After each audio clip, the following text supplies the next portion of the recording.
Mungu amekusudia uolewe, lakini wewe huolewi. Una kauli mbaya, unatembea na ndara mpaka sokoni, unasema Bwana naangalia moyo, moyo wangu, Bwana naangalia moyo, moyo wangu. Sisi hatuangalii moyo, sisi tunaangalia muonekano. Kunatokea vita kati ya Mungu na sisi. Mungu anasema nyie vijana nawaachia, endeleeni na vita yenu, sihusikani nayo. Kwa hiyo kuna mambo, shida ni wewe.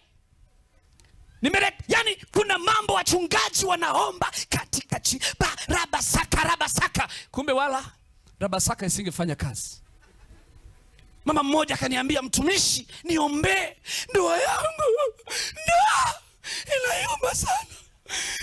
Ile baba nampenda jamani, alikuwa maidali jamani, alikuwa maikwinini samani.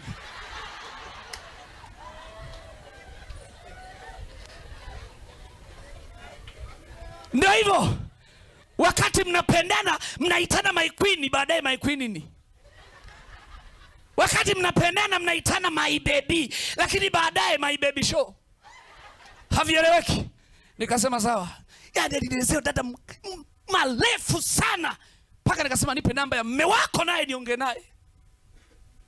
Nikaongea naye.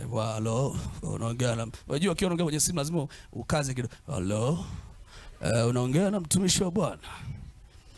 Samahani kidogo, nitawani niweke sawa jambo fulani. Ndio.